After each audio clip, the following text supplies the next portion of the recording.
All right. Sol Luckman is with us.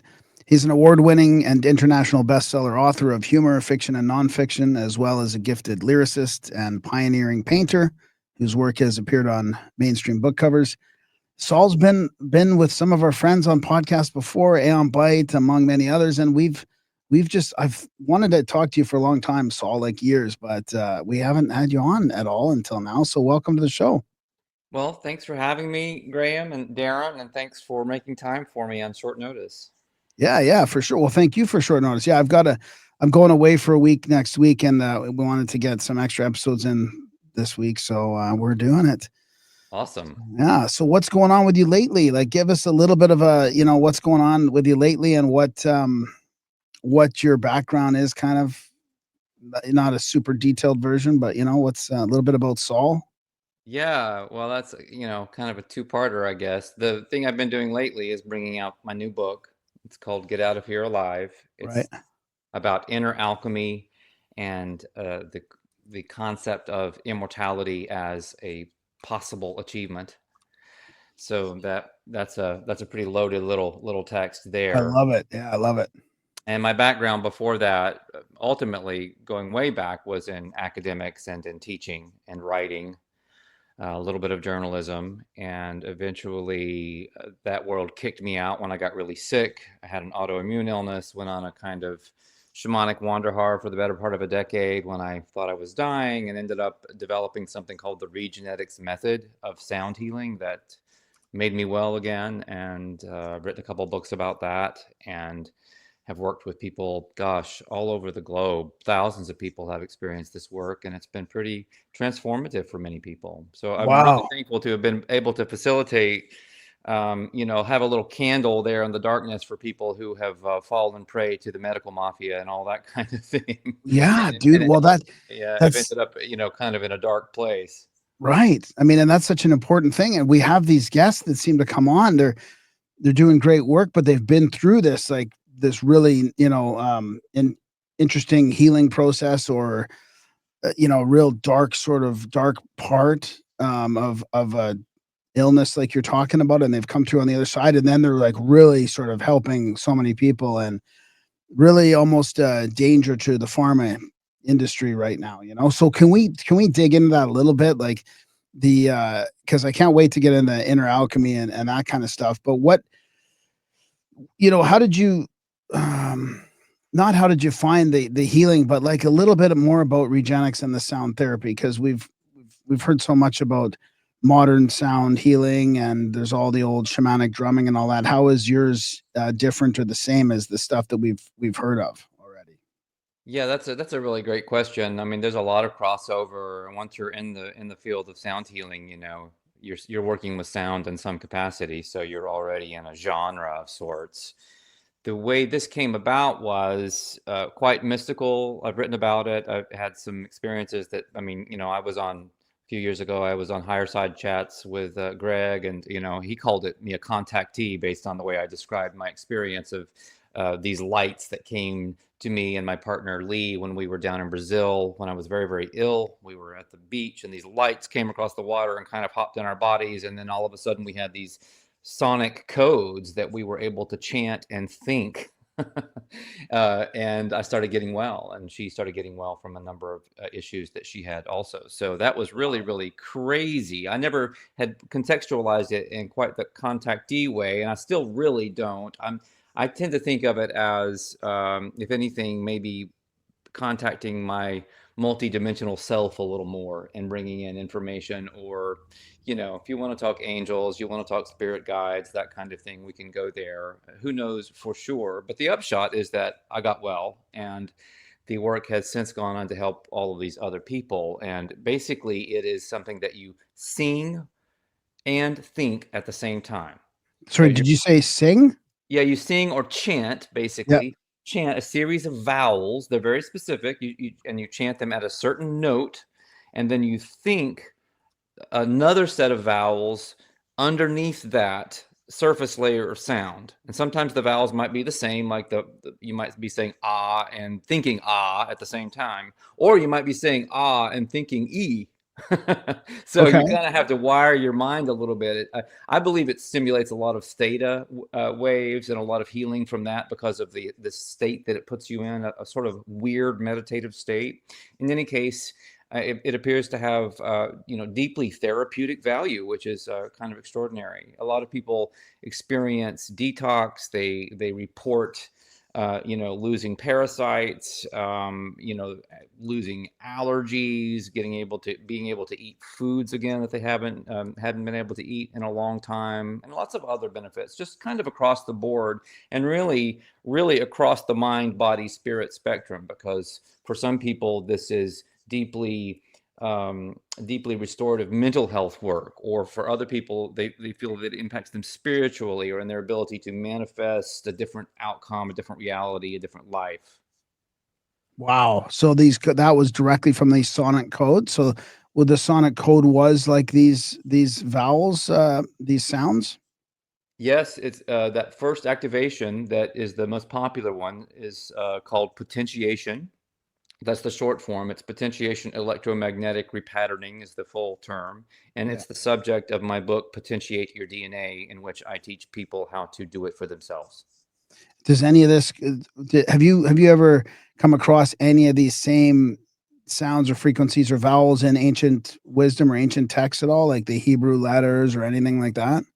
Yeah, sure. I mean, the way I look at it is that I got on this track early on when I was doing a kind of allergy elimination technique involving kinesiology and some homeopathic and acupressure principles.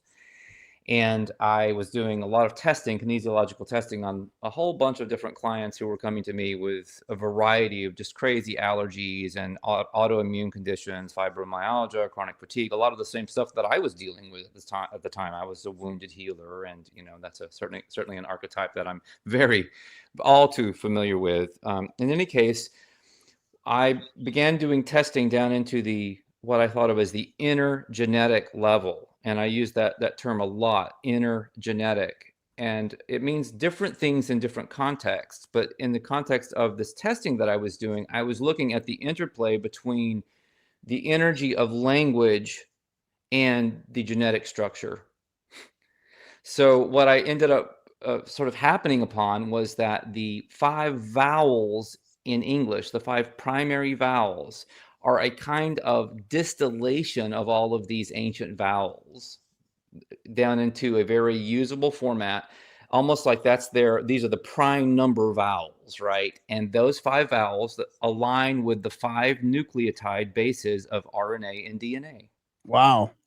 So when you sing these vowels to your genetics, you're actually speaking to your DNA in some context. Wow. Okay. And I further tested and theorized that the DNA is what controls your inner genetic blueprint, otherwise known as your aura or whatever you want to call it. So this energy field around you, this biofield, and I don't necessarily just mean the electromagnetic field that HeartMath and other researchers have looked into.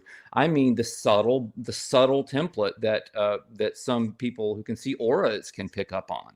This is the foundational level, which I propose exists over in time space. We're in space time, if you want to use like Dewey Larson's reciprocal theory of physics to understand how this works. So the subtle domain would be the time space, and we're in space time, and you can speak through your DNA to and access time space, that blueprint, and tell the DNA to heal distortions or other problems that are held in the blueprint.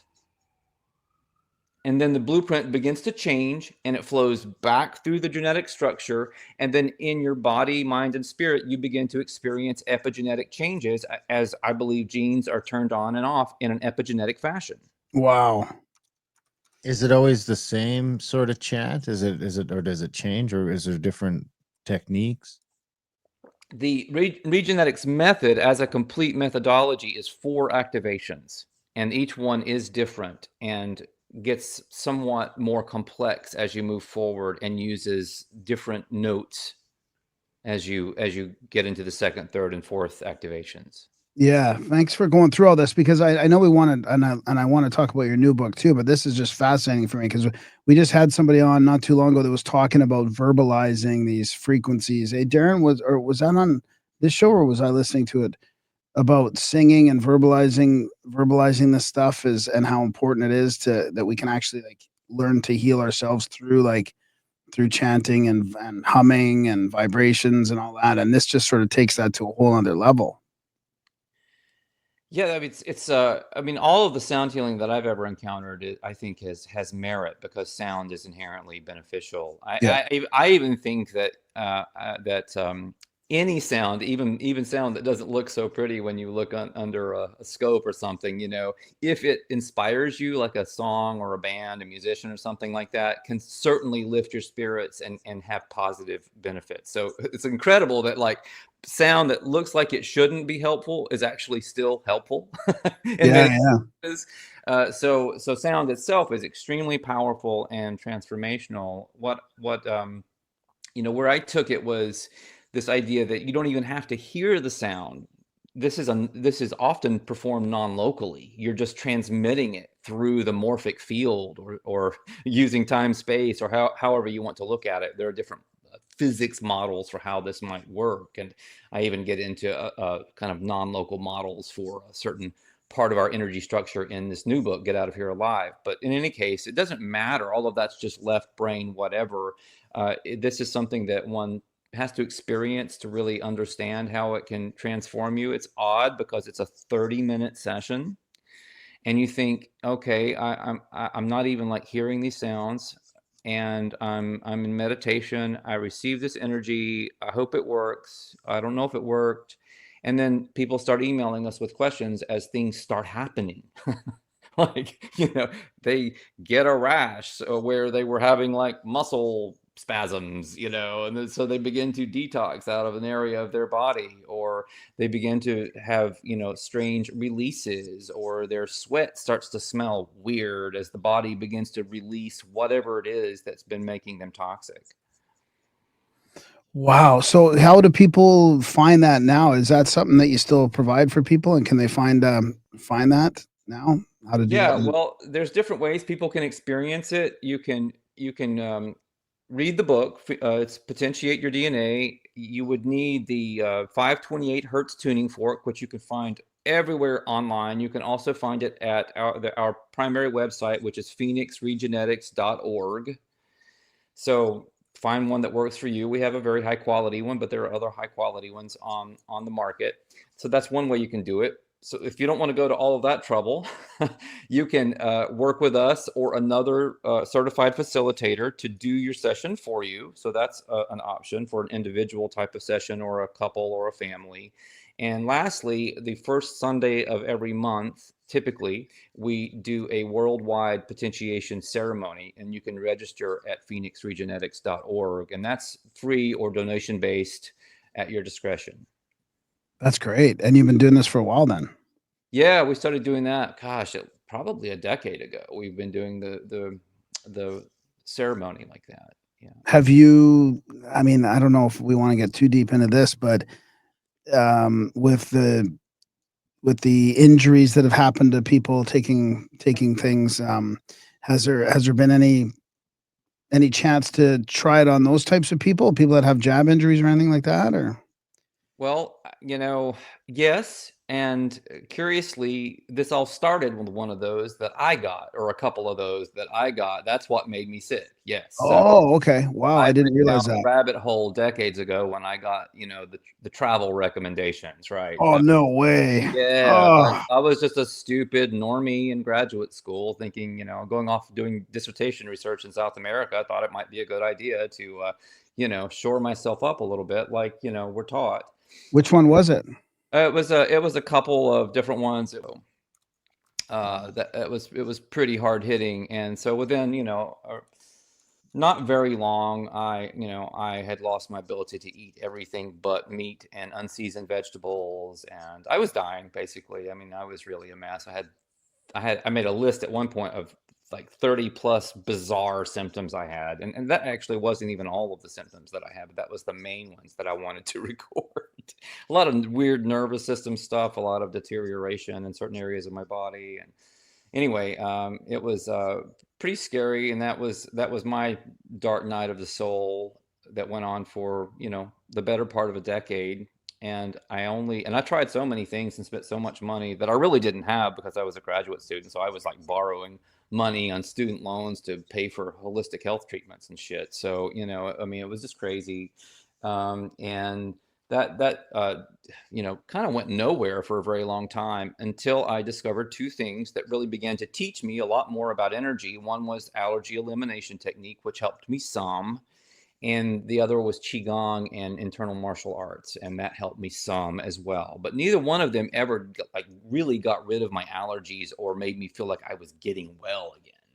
That was the holy grail. And so when potentiation happened, and Lee and we were down in Brazil at the time, not really with access to the health foods, quote unquote, and other things that I was used to, you know, so we were just kind of eating at these aquilo places, like little, you know, little, I mean, it's pretty good food, but nothing like particularly healthy about it in terms of organics or anything like that. We're talking, you know, back in the day here. But in any case, I started craving this stuff, and I just started being able to eat whatever I wanted to within a very short period of time, which would have just killed me with candida and just crazy sensitivities and reactions beforehand. So I knew something really, really profound was going on, and I was having just, you know, mammoth amounts of detoxification. I mean, I write about this, so I don't want to be indelicate on your podcast, but it was just, you know, something to behold and experience. So, you know, and other people have experienced very similar things. So I know it wasn't just me.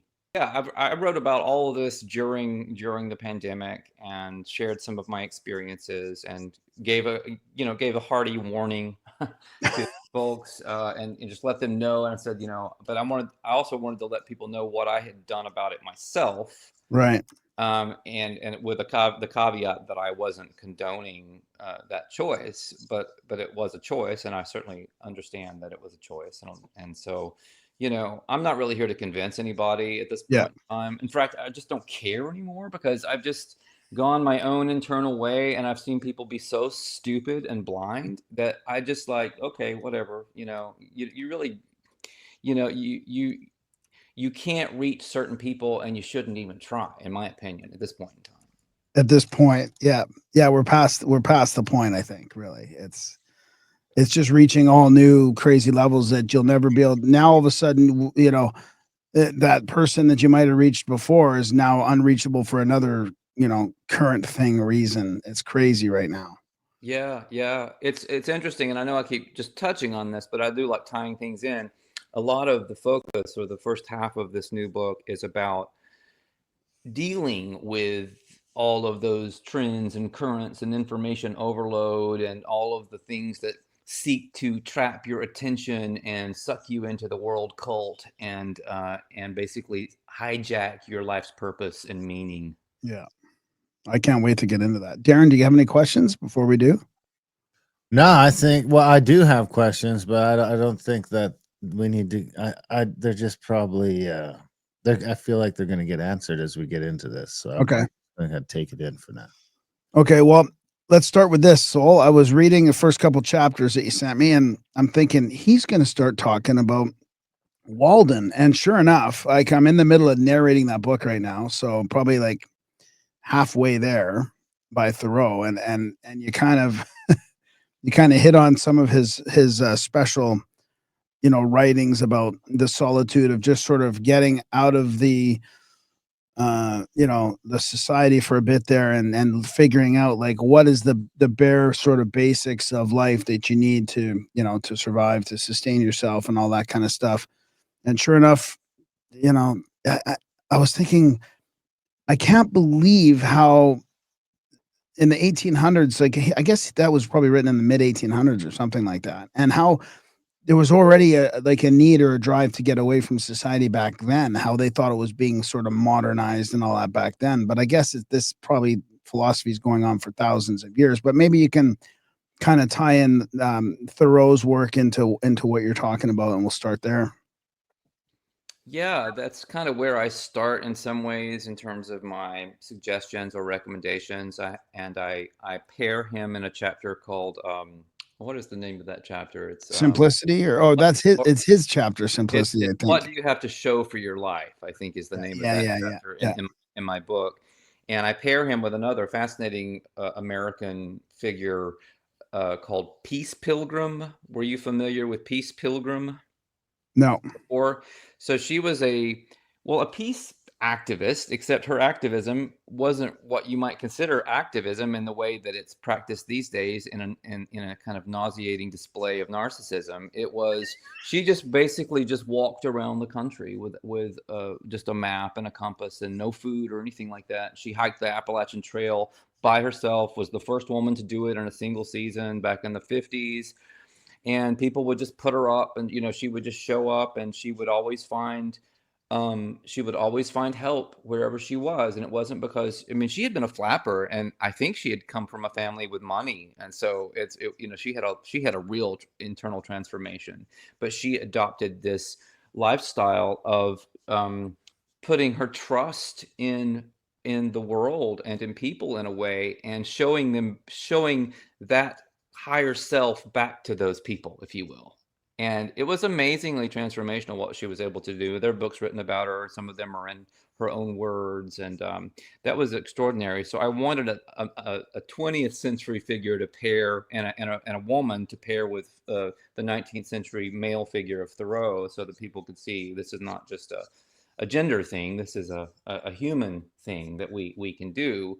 And so the idea that Thoreau was very known for. He was a great philosopher and writer. He wrote on civil disobedience. His ideas ultimately inspired Gandhi and helped liberate India from British colonialism. So this is not just a little uh, dot in history. This is a thread going through, and so many of the Martin Luther King Jr. And nonviolent resistance, all of that basically grew out of Thoreau's writing. And he wrote this when he was living in solitude at Walden Pond up in the northeast of the United States.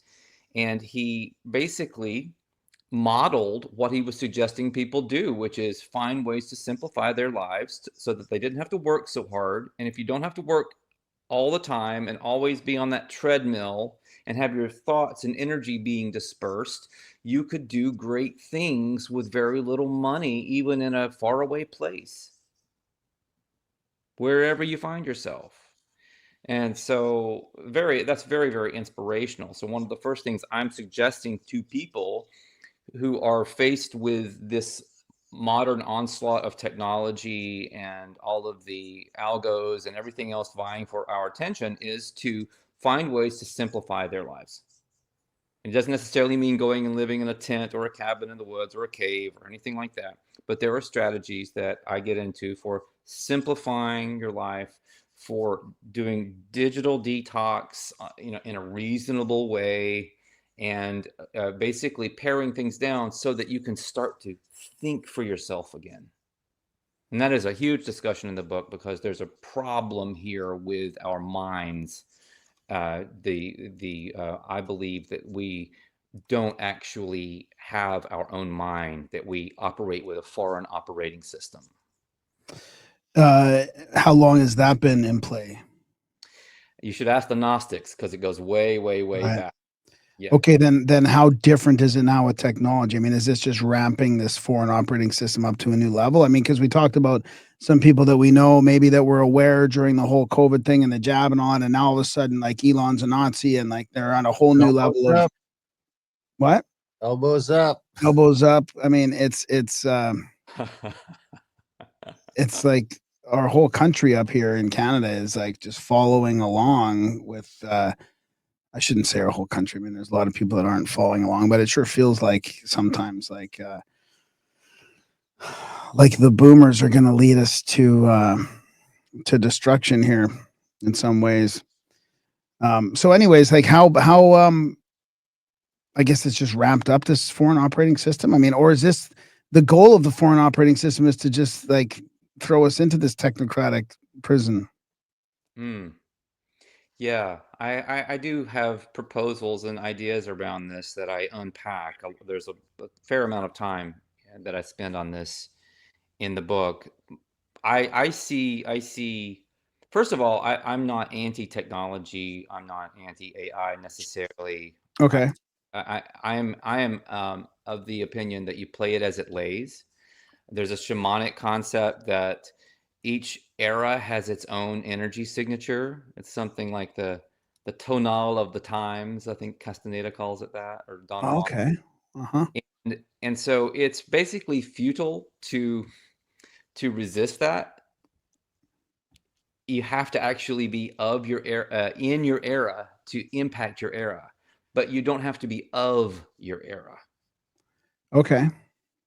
So you can utilize the tools in very creative, revolutionary ways for freedom purposes, for healing purposes. You can turn these things on their heads, basically. And you should, if you're really serious about changing things, if that's what you want to do. Yeah. Yeah. Okay. So, So I was going to say, in addition to that, though, having said that, I'm not anti these things. That the what I call the dragon in this book would be the equivalent of the Ahrimanic energy that Steiner talks about, or perhaps the Luciferian energy combined with that. It's Satan, it's Beelzebub, but it's also like God in the Old Testament who blows up cities and sacrifices children. It's the same character, just with different angles. We're also talking about the Gnostic Lord Archon, the Demiurge, Saklas. There's so many names for this figure. So I call it the dragon because one of the main motifs in the book is the hero's journey. And I'm proposing that the ultimate hero's journey through this matrix of reality is to learn how to transcend it and to fly this coop alive. So I that's love it. Yeah. alive. So that is the ultimate hero's journey, regardless of whether you achieve it. It's still the ultimate goal for the genuine, free-thinking spiritual seeker. That's the dividing line. It's death. What do you do about death? What do you do with death? So in this construct, however, we have this problem, which is that we have an opponent, a spiritual adversary that I'm calling the dragon. We are actually utilizing the dragon's mind as our operating system. That's how it controls us so easily. And it does this not just energetically and psychically, but even psychologically through what Rene Girard would call mimetic desire, that we look to other people for what we should be desiring. And when they mirror back to us what it is that we should, like the minions and the so-called leaders, they're telling us how we should think. And they are in a position of authority, and we as little sheeple, we take that on because we don't have the ability to see through what they're saying because we're wired to be sheeple on this loosh farm, right? This is the way it works, sadly. Now, in this construct, in this situation that I'm describing, I do believe the rollout of technology is designed to entrap, enslave, and all of that. At the same time, I believe we can use it to subvert that scenario.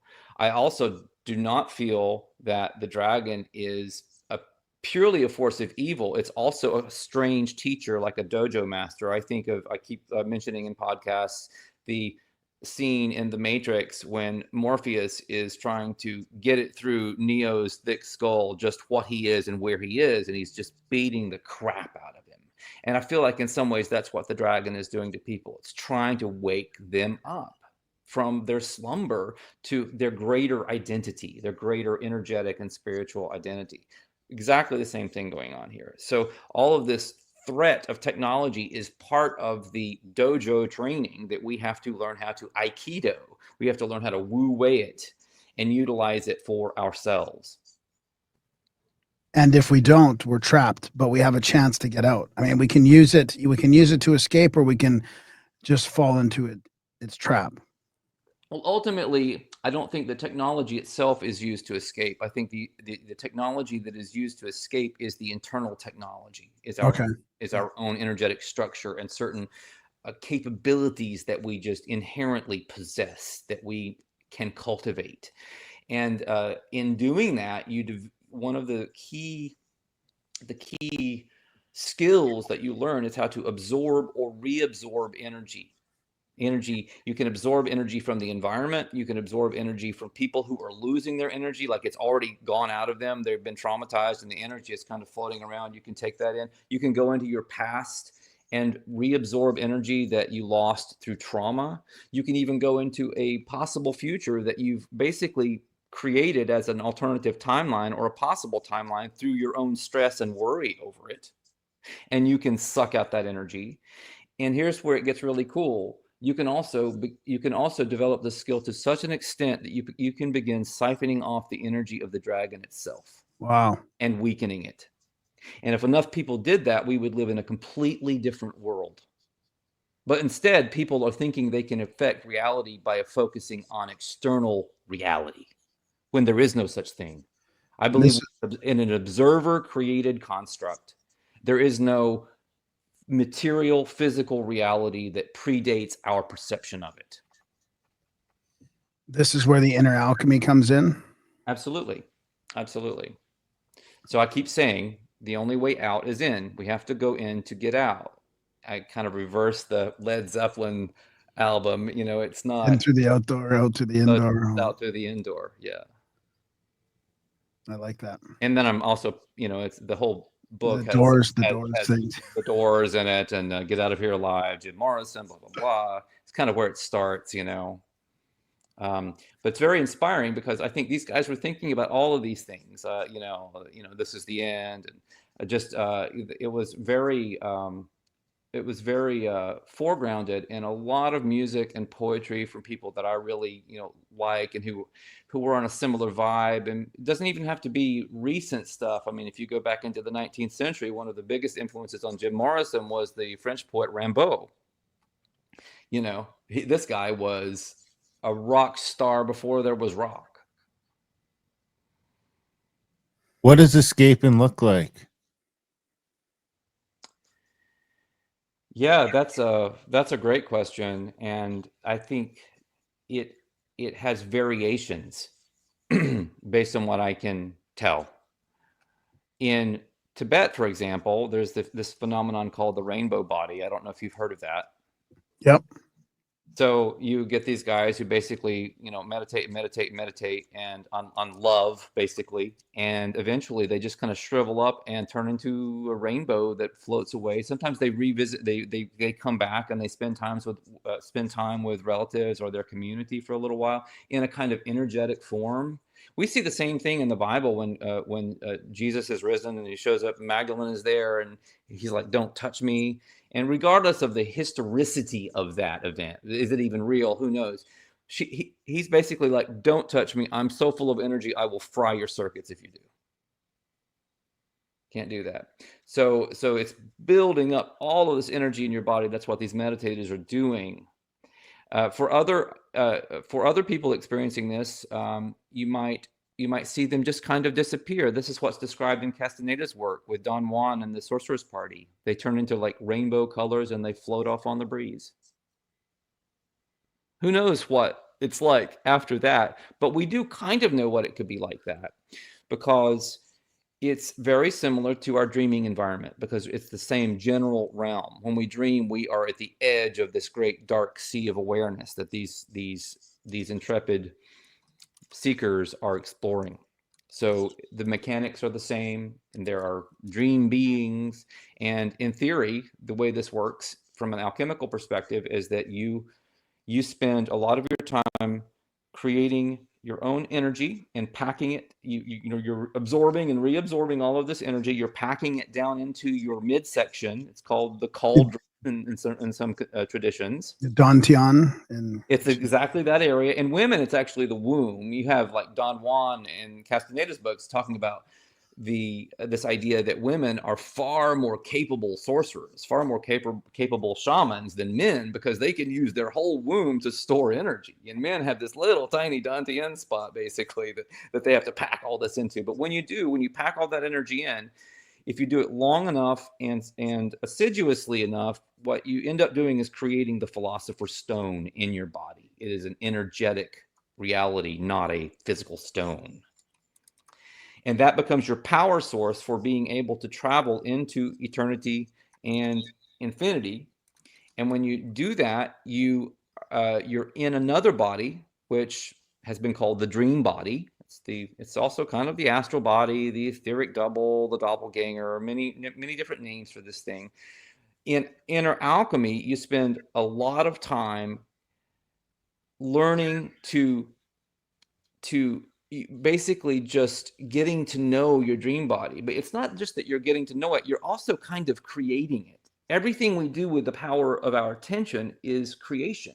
So you're basically creating an egregore or a tulpa or a projection of yourself that becomes your body designed for navigating in the dark sea of awareness or the dream world. Now, here's the funny thing. I believe we too are egregores. There are only egregores. There are only tulpas. There are only mental projections of consciousness. It's all a dream. Right. So how does this fit in with the Tibetan Book of the Dead, where they try to make sure that they don't come back, right? They move on. I mean, it seems to fit with that. Because they have to get through these levels of Bardo. I mean, even when you meet the angels and the demons in there, they're just projections of your subconscious or your higher self or whatever. It's not a real thing. You're in that Bardo state. But isn't their goal to not get sucked back in? That is my understanding. Yes, and you could say that inner alchemy and shamanism have a somewhat similar goal, but I think there are differences. In my understanding from an inner alchemist's perspective, if you die without having done the necessary preparatory work to create your Philosopher's Stone and your dream body facsimile of yourself, then you have a natural process of moving from here, wherever we are, down the Milky Way road into the central sun, the great eagle, the black hole, whatever it is that is the source of this place, where your energy is basically reabsorbed, and you lose your individuality, you lose your individual consciousness, and that kind of thing. It can be very blissful, I believe, and it's not a bad thing. It's just a path. And when you do that, you very often spend time in Bardo-like conditions that are projections of your consciousness. And sometimes there are teachers who show up in that kind of thing. So if you go in believing that you are going to go to heaven, then you'll find yourself in some version of heaven until you figure out that you're just creating this and it's just a way station on your way back to source. If you believe in hell, similar thing. If you're an atheist, maybe you find yourself in some kind of void, darkness, yeah. And until you're like, fuck this, I'm just creating this, and then that's the aha moment, right? So you can begin to change and move forward on the road. That's the black road, So for the alchemist and the shaman, however, the idea is that you don't want to give your consciousness to the great eagle, to the Centeotl, which would be a Mesoamerican name for it. You want to keep it, and you want to fly past it and go exploring and be immortal. So you've done your homework, and you try to do this. That's the whole point, and you don't want to be reabsorbed. In Castanedan shamanism, it's possible to take all of your energy reabsorption that's achieved through something called recapitulation, which I do teach in this book as one technique. You can take that energy and almost create like I visualize it as something like an old-time floppy disk or a hard CD or something like that you can give to the eagle, that is a replica, almost like a digital replica of your experience in this realm. And it's like, this is my payment. You can have my experience and you can learn from it, but I want to keep my identity and my consciousness. And it will let you pass if you've done enough recapitulation or energy reabsorption, so that you've created a database of all of your meaningful experiences. It's kind of making sense to me. Like you've built up this philosopher stone, and that's like your identity and your consciousness that's going to come through with you. It's almost like you're yeah. Exactly that. In Wow. a curious way, the philosopher's stone is you. It is the multidimensional you that you've brought back into your center of power. And then you can utilize that to power your dream body and to move around in the dark sea of awareness as if you were in a lucid dream. And it can be every bit as amazing. It can be, when you're lucid dreaming, if you've done it, a little bit of it, you may have had some really wild experiences. When you fly, it really does feel like you're flying. If you're having sex, boy, you're having sex somewhere, some way, and that kind of thing. So it's incredibly real. So for people who think, well, I'm just going to be living in some kind of fake body or whatever, it's actually the opposite. It's more real than what we experience here. Half the time, we're not even aware of our environment. We just walk around in a kind of hypnosis, and we don't remember what we've done for the last half hour.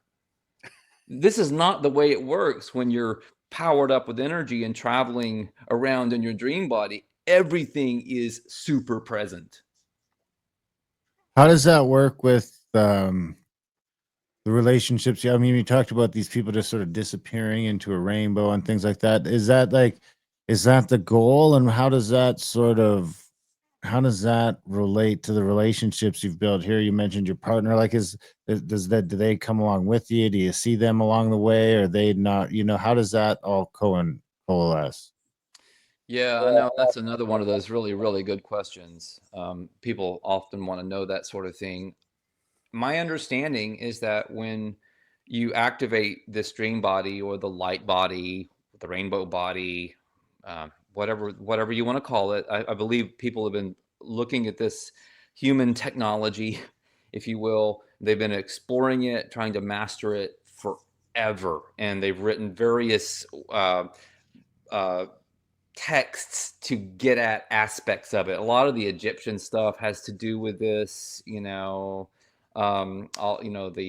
hieroglyphics. Of course, you mentioned the Tibetan Book of the Dead.